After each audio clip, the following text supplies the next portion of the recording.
Hi everyone. Hey everyone. Hi from me. I'm Chris, as you know, and I am today with Mr. Gojo. I can tell you want a taste of the Milkshake Man. Oh, good. Yeah, well, I practiced a bit. Thank you very much for taking the time to have a chat. It's a pleasure to meet you. Oh, pleasure to meet you too. Thanks for having me. No, it's going to be a great few months leading up to the Eurovision.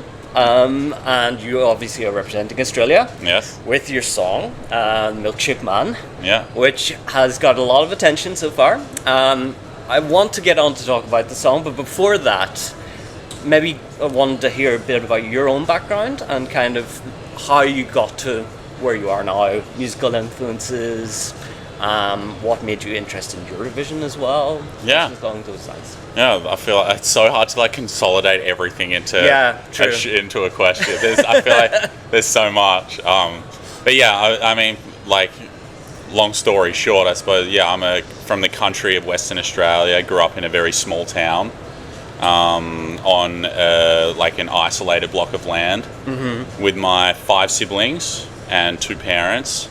And we lived on like a house that was it was like completely off grid. Right. So we didn't have like power from the towns or anything like that. It was we all sourced it from like the sun, and we were drinking the water from like the gutters and stuff like that. My dad put like so much work into the house and that's incredible, making it fully self-sustainable. So yeah, that's wonderful. Yeah, and then I ended up finding my passions in sport. I love soccer, but football, you call it. Yeah. Well, in Ireland we call it soccer as well because we've got a different football like you guys do. Yeah. Oh, you have Gaelic, we right? have Gaelic football. Yeah. Gaelic's epic. I remember playing that in school. And then I moved to the city of Perth in Western Australia, and I started to play semi-professional football, and then discovered my love for music, became obsessed with it. Became obsessed with learning how to write songs, produce songs. I started as producing songs originally. Right, okay, yeah. And then, I became obsessed with figuring out how to mix things and figuring out how to master, like just everything to do with music. And then I ended up moving to Sydney, and I feel like that's when things started to really progress for me a lot. Okay. And I mean, I've looked back through your discography a little bit, and I saw, because not a lot of what comes out of Australia really reaches us in Europe. Yeah. But you went super viral last year with a song, Mrs. Hollywood. Yes. That song is just, it's so chilled. The vibes are great in it. I mean, how did that come about, and how do you feel about the reaction to it whenever it blew up at the time? It's funny. It's with a song. Like, every time I write a song or make a song, you just don't know how it's going to react in the world. And it's like, I feel like all you can really do is just make songs that you're really proud of. Yeah. And then that's the indication of like, it's just being proud of your own song is just so important. Absolutely. And I remember when I posted the first like snippet of it online and the reaction it had, I was just like, oh damn, okay, whoa. Because I remember, it's a funny story actually as well. I remember we sent the song to like a bunch of music people and like labels and stuff like that, and no one like was buying on the song. Wow. No one bid Really? on the song. Yeah. So then we put out independently, or teased it independently. Sorry, and that's when we noticed just reacted, and then it's funny, all those labels came rushing back. Well, too right. And they're like, we love that song. We want it. No, but not just that song, but I was listening to a couple of others, and there seems to be a theme kind of running through some of the songs about, and it touches a little bit into Milkshake Man as well. Yeah. The theme of confidence in yourself and belief in yourself. Yes. And I know that for you, you've said in previous interviews that that's a big part of Milkshake Man and the meaning behind it. Yeah. So do you want to maybe explain about why that message is so important to you? Yeah, of course. And that's the thing with songwriting as well. It's like you have concepts, and something I've always wanted to write about is like being comfortable in your own skin and being like wholeheartedly yourself. And that's something that I've always had growing up, is, the way I grew up, being so isolated. When it came to moving to the cities, it was like I felt a lot misunderstood, and I was adapting a lot and things like that. So it was until I started to get older and more comfortable in my own skin where I was like, that's where I feel the most life. It's where I feel the most like myself and the happiest, and that's something that I think a lot of people can struggle with as well. And absolutely, depending on how they grew up, like everyone has their own life and struggles and things like that, but it's all a part of finding that ability in you and finding the most colorful version of yourself. And it's what the Milkshake Man's about. It's like bringing you into the world of what I've experienced, and it's a metaphor to explain that. Yeah, so maybe let's talk about then the Milkshake Man specifically. And there are very different interpretations of people that have seen the song online. You've explained already pretty clearly where you see it coming from in terms of message.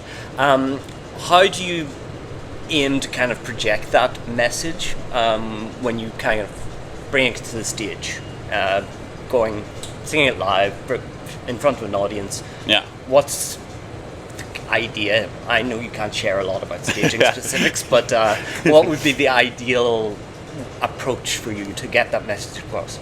Well, it's just that me being, again, just confident and being who I am. Yeah. And I think that's the most important thing. And it's something that I noticed when I started to put my personality out into the world. That's when I started to notice like people reacting and people really appreciating it and liking it. And that's something that I want to take to Europe and the Eurovision stage, which is so wonderful for. Yes, no, absolutely. I wholeheartedly agree. The way that you can really be yourself and also have the confidence to put yourself on that stage in front of not just the arena, but up to 200 million people. Yeah, it's wild. Watching. That's so cool. There's so much respect for artists like yourself that will put yourself in that position to do so. Yeah. And I can't even imagine what it must feel like for you thinking about it now. Does it make you nervous? Are you excited? It's definitely more excited and it's like I tell myself all the time. It's like you can always only do your best, and that's all you can ever do in life, no matter what you're doing. And it's such a hug to me, like that phrase. But it's also like taking every day as one as well, because if you start thinking about the future, it's completely out of your control. It's like we can't like predict what's going to happen because it's an assumption at this point, because it's so far away in the future. Absolutely. So I always like to take every day as its own and like just see kind of like things like this as I only have a 24-hour window to get there and improve every time. Exactly. I want to kind of switch gear a little bit to the actual contest and to the other contestants, because there's obviously, I think that this year we had 37 nations taking part. Last year what I noticed was the really strong atmosphere between the contestants in general. Like, it was a very good vibe. Yeah. Are you looking forward to meeting any of the other artists in particular, or looking forward to the atmosphere when you get on the ground in Basel? Absolutely. I mean, like, we've all started following each other and stuff, which is cool, and like been talking and stuff like that. But I definitely feel like me and Tommy have to do a video together. Oh God, we have to do something. Just having the two drinks in the competition, I feel like a lot of people would expect that. I didn't think of that. That's true. The milkshake and the espresso macchiato. Yeah. Of course. So I've had a few people, because like a lot of people say that, they'll mention it, they're like, there's like two drinks. I see stuff on social media where it's like, espresso macchiato or the milkshake, what are we going? So I think that'll be like really fun. Yeah, no, and there seems to be, it's obviously a very intense period, but if you're there for a week, 10 days before, you have time to meet. And like last year, I remember 3 or 4 in the morning in the Euro Club, which was in the hotel of the artists. All the artists were with us, fans in the club, like just dancing, and like I love that stuff. Their song came on, they went up on stage, and it was just fun. And so I just love that. And everyone who I've spoken to, which is majority of them, is just everyone's so nice, and it feels like everyone's very supportive of each other as well. Yes. Yeah. And in a lot of competitions you don't really get to feel that, but I feel very supportive from the other artists, and I like to hope that I'm doing the same for them as well, because absolutely, it's such an exciting time for all of us. Absolutely, and to be put on such a wonderful platform, and and be able to perform our art to the world. Exactly. It's really cool.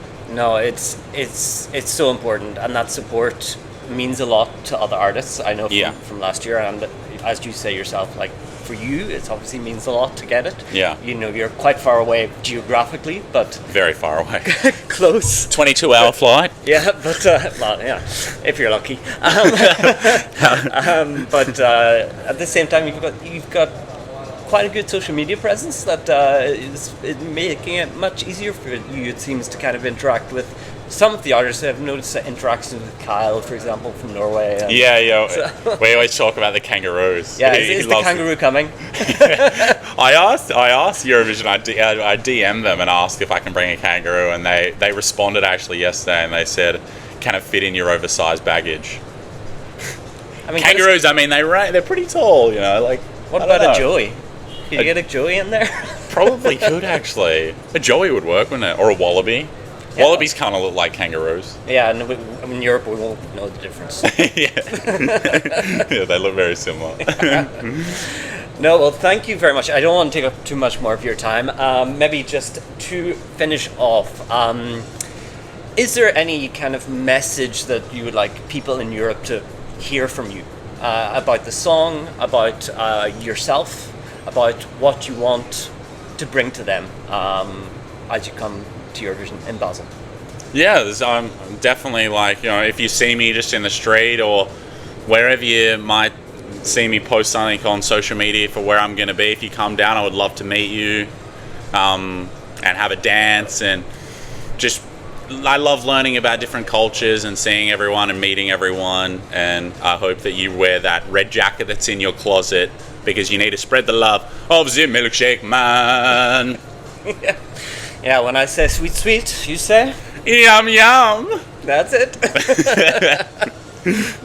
Thank you very much. Really appreciate it. No, thank you. I love doing these things. It's always so fun.